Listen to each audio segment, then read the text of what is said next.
Et si vous venez de nous rejoindre, vous regardez Midi Ensemble, c'est la grande édition du dimanche. Surtout, restez avec nous. Quel bonheur de passer ce moment en votre compagnie. Nos chroniqueurs sont là pour vous. Nous allons parler éducation, gastronomie, voyage avec vous, Myri Maman. Bonjour Pierre Lévy. Bienvenue. Et vous, Alice de Comarmont, Julia Ganancia nous rejoindra aussi pour parler innovation aujourd'hui. Alors, je vous avais promis un déjeuner 5 étoiles, voyez, j'ai tenu promesse, chers téléspectateurs. Installez-vous confortablement dans votre canapé. On est parti pour la suite de nos aventures.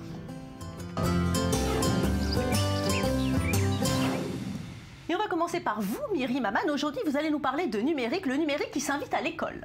Oui, alors vous savez, le gouvernement a lancé en janvier dernier le plan numérique pour l'éducation et le but c'est d'introduire évidemment le numérique le plus possible dans les classes. En France, il faut savoir qu'on est un petit peu en retard en ce qui concerne les tablettes et les ordinateurs. Dans certaines écoles pilotes, pourtant, on utilise maintenant uniquement le numérique et plus le crayon et le papier traditionnel. C'est comme par exemple à la British School de Paris où depuis 2011, vous vous rendez compte, bientôt 4 ans, que les tablettes ne quittent pas ni les bancs de l'école, ni les cartables des écoliers. Regardez. Ils sont beaucoup plus à l'aise à apprendre de cette façon, en utilisant la technologie, que nous. C'est eux, les enseignants, qui sont les maîtres des disciplines, mais c'est les enfants qui sont les maîtres de la technologie et qui nous apprennent tout le temps. Alors Myri, comment ça marche? Est-ce que tous les éducateurs finalement sont contents de ces nouvelles techniques? Alors d'abord oui, ça marche dans cette école-là. En tout cas, ils ont des très très bons retours. Il faut savoir que l'avantage c'est d'intéresser, il l'a dit le directeur, c'est d'intéresser les élèves aux cours de maths, etc. Mais par le biais de la technologie, ça aide beaucoup les dyslexiques par exemple, ou même les hyperactifs à se concentrer et avoir un autre média pour apprendre. Et les élèves en tout cas de l'école apprécient. Écoutez. Pas mal d'élèves ont perdu leurs devoirs à la maison l'an dernier parce qu'on avait tellement de feuilles de papier à rendre. Alors que là, vous pouvez taper et tout est enregistré. Quand même, il ne faut pas jouer à des jeux dans les classes.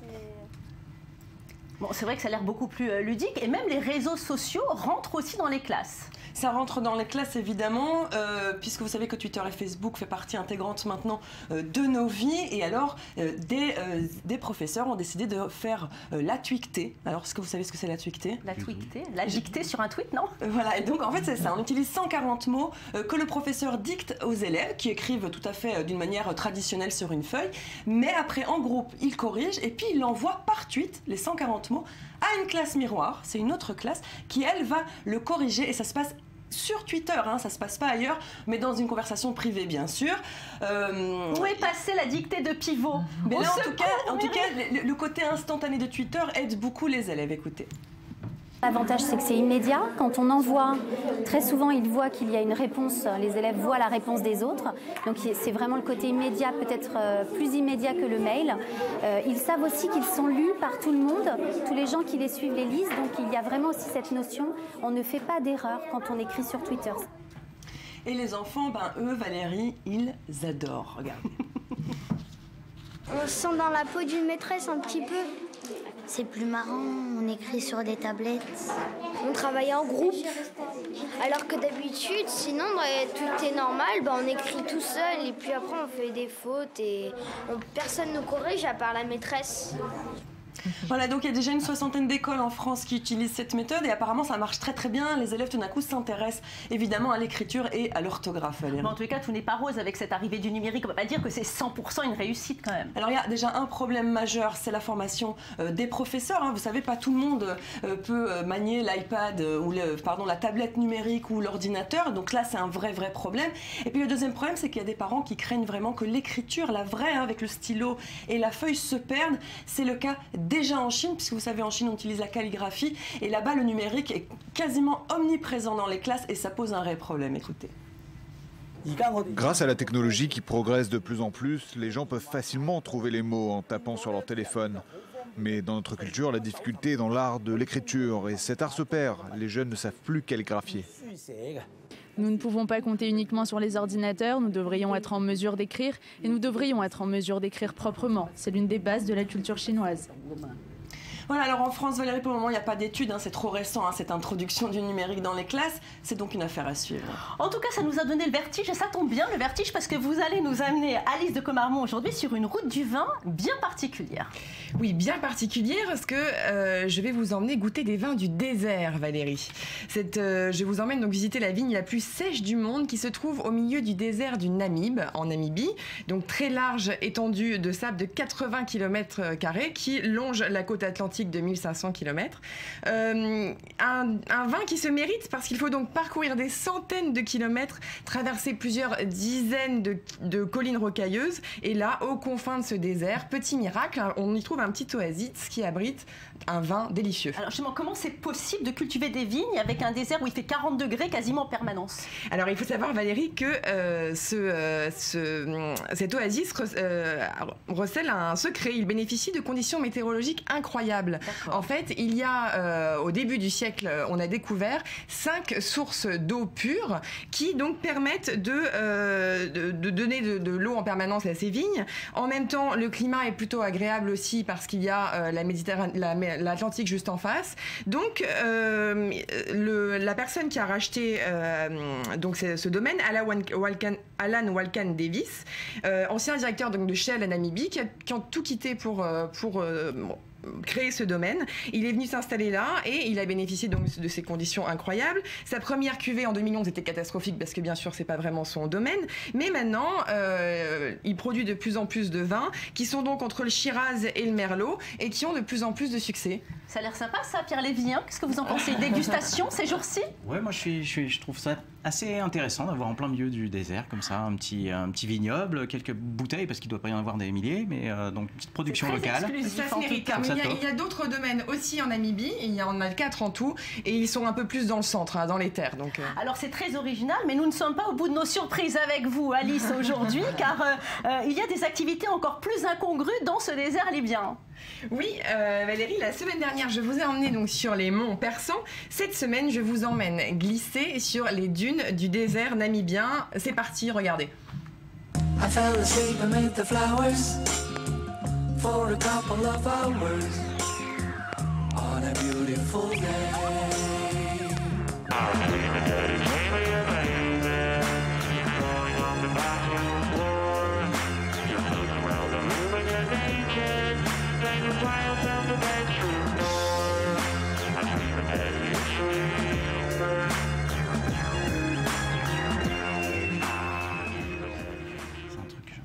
Donc voilà, on reste donc dans le désert namibien.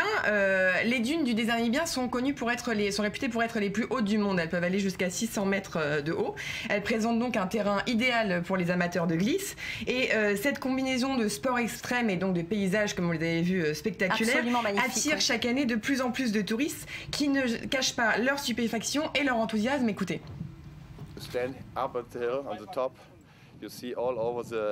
Quand vous vous tenez au sommet, vous voyez tout le désert.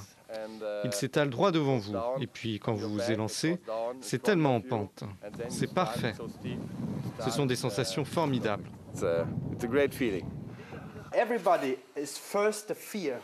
Au départ, il y a toujours un peu d'appréhension. Mais quand on arrive en bas, on a tous le sourire.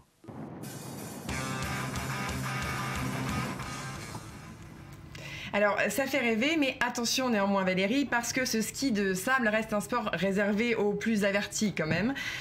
Et puis aussi, l'absence de remontée mécanique en dissuade bien sûr plus d'un. Il faut remonter à pied. Ce qui permet finalement d'éviter pour l'instant un tourisme de masse et ce qui permet de préserver un peu la région. Mais toutefois, après l'effort, les plus courageux mériteront donc un petit verre d'alcool 100% local qui vient même sans doute du domaine dont je viens de vous parler.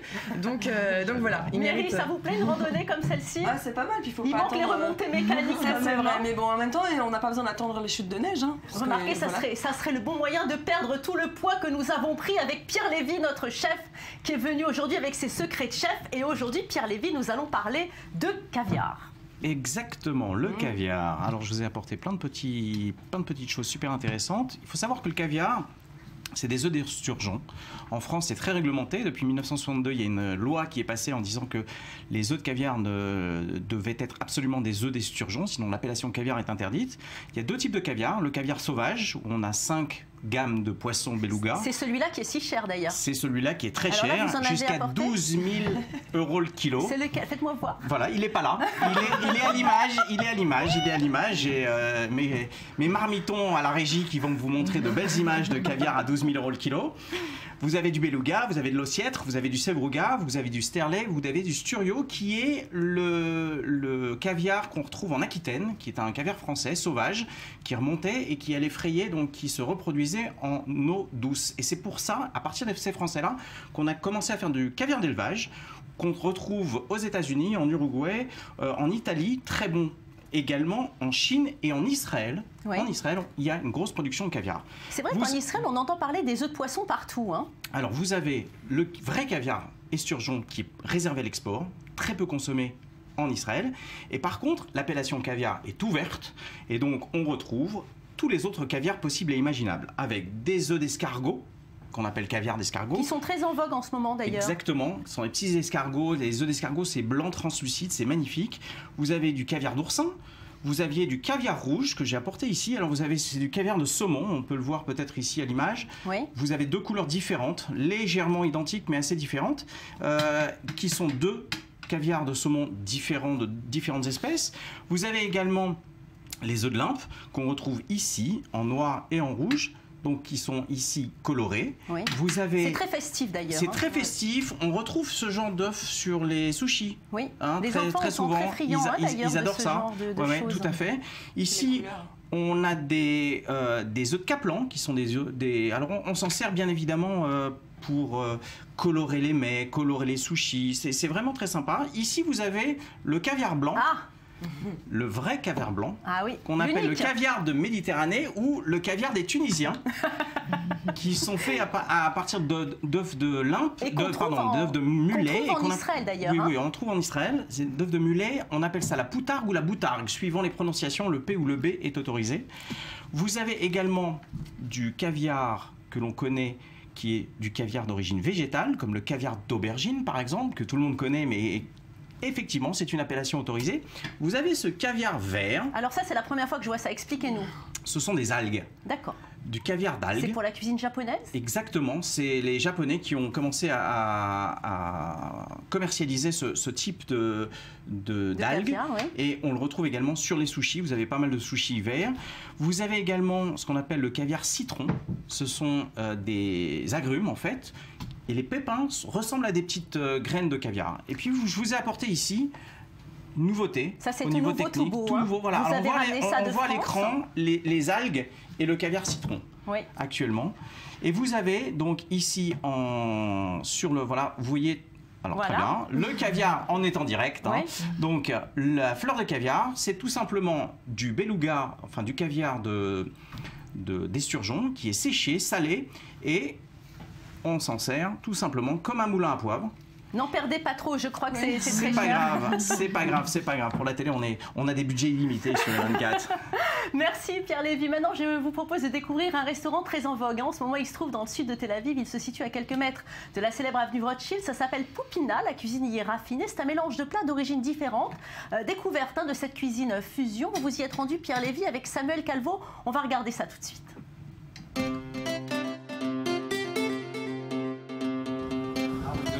It's this way. Yeah, come inside. Nice to meet you. How are you? Go to the kitchen with pleasure.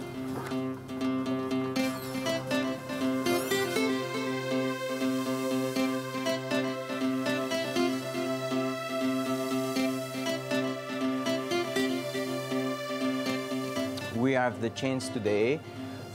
Nous avons la chance aujourd'hui, pour Midi Ensemble, d'être avec Aurel, le chef de Poupina, et nous allons préparer une recette de ravioli avec de la confiture de citrouille, de la truffe et du foie gras. On y va.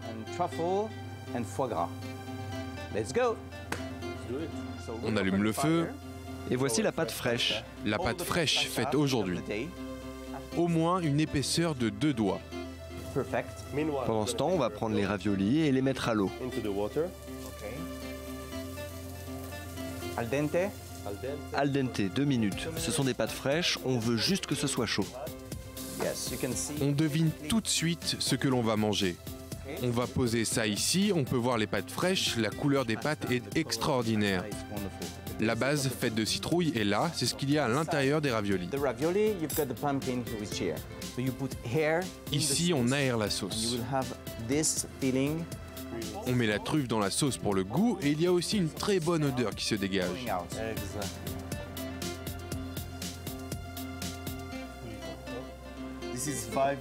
C'est du vinaigre balsamique qui a 5 ans d'âge.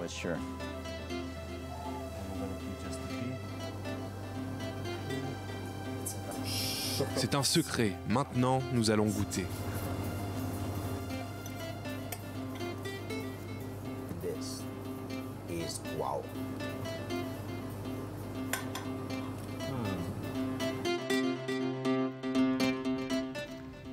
Alors Pierre Lévy, on dit souvent que les pâtes c'est un plat simple. Là, la barre est super haute. Hein. Super haute. Et puis il y a les moments où il fait 25 degrés en Israël, qu'on commence à aller à la plage, qu'on met les petits bikinis, les strings et puis les petits shorts. Oui. Et ben c'est pareil aussi pour vous, messieurs, qui allez devoir vous mettre en maillot de bain. Je vous apporte sur le plateau, grâce à Oren, le chef de Popina, ce magnifique cauchemar pour ces demoiselles, c'est-à-dire un cheesecake d'un autre monde qui est absolument exceptionnel. Voilà. Alors, bon appétit, c'est midi ensemble. Merci beaucoup Pierre Lévy. Moi, ce que je vous propose, c'est de planifier, mesdames, si vous êtes d'accord. D'ailleurs, Julia Ganassia, bonjour. Vous venez juste de nous retrouver.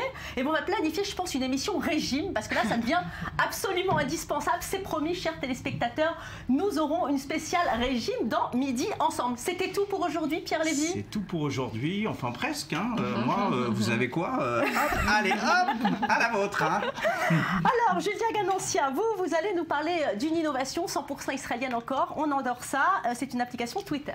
Effectivement, et je me suis permis de vous retrouver parce que cette odeur de cheesecake, vraiment, je ne pouvais pas y renoncer. Alors, on parle de Mercat aujourd'hui, et c'est une application israélienne, comme vous le disiez. C'est simple comme bonjour. On télécharge l'application, on la connecte à son compte Twitter et on diffuse une vidéo en direct sur le réseau social. Ça vient tout droit d'Israël, donc, et c'est une application qui séduit par sa simplicité, en fait, parce que c'est très simple. En moins d'1 minute, on peut diffuser la vidéo en direct, et pour la visionner, pas besoin d'avoir téléchargé l'application. Donc, je vais arrêter de parler et je vous montre. Alors justement, qu'est-ce qui vous a plu, Julia, dans cette application? On regarde. Hein. Voilà, je suppose que on va nous voir. En tout cas, les gens qui sont sur Twitter et qui vous suivent, Valérie, peuvent voir actuellement ce qui se passe dans le studio. Et oui, je peux voir qu'il y a plus de 10 personnes qui regardent actuellement notre fil Twitter. Alors, pour ce qui m'a plu, moi, eh bien, d'abord, c'est que c'est très simple d'utilisation. C'est une application qui a été développée par une entreprise israélienne, ça s'appelle l'iPhone Air, et c'est cofondé par 3 Israéliens très jeunes, ils ont moins de 30 ans. Il y a 11, on a vu, voilà, on voit Valérie. Voilà, il y a un petit décalage, mais c'était il y a quelques instants. Et c'est une société qui emploie 11 personnes, un peu à Tel Aviv, un peu à San Francisco. Et Mercat comptait déjà plus de 20 000 utilisateurs en 3 jours, dont la star qui est un acteur, Ashton Kutcher. Moi, voilà, vraiment ce que j'aime, c'est... je pense d'ailleurs que c'est une technologie que Twitter aurait dû développer il y a bien longtemps, en fait, parce qu'après tout, on peut gazouiller en 140 caractères, alors pourquoi pas le faire aussi en vidéo? Et ça ne m'étonnerait pas que... alors, justement, cette application, Julia? C'est un petit peu... ce qui manque, c'est que ce qui est dommage, c'est que la diffusion vidéo monopolise l'iPhone. Là, vous voyez, je suis branchée actuellement sur l'application et je peux rien faire d'autre. De même sur l'iPad. Donc ça, c'est un petit peu dommage. D'autant que on peut voir les utilisateurs nous écrire sur l'application, mais on peut pas leur répondre en même temps qu'on filme. Donc ça, je trouve ça un peu dommage. C'est peut-être un phénomène de mode. En tout cas, ça a un succès fou actuellement et on comprend très vite pourquoi il y a eu un tel engouement sur la twittosphère, parce que c'est très simple à utiliser. Et ça veut dire quoi, Mercat, rapidement? C'est un petit suricate en fait. Le Mercat, c'est le petit suricate. C'est un petit animal que vous allez peut-être reconnaître. Voilà, ce petit animal tout mignon qui vient d'Afrique. Je le trouve très mignon et c'est leur emblème. On essaye de refaire un test pour tous les tweetos qui sont en train de nous regarder. Avec grand plaisir. On conseille de télécharger cette application. Voilà, c'est nous. On se la passe. Allez. Non, mais regardez ce qu'on va faire. En direct sur Twitter, on va manger du cheesecake. Allez, moi je peux bien.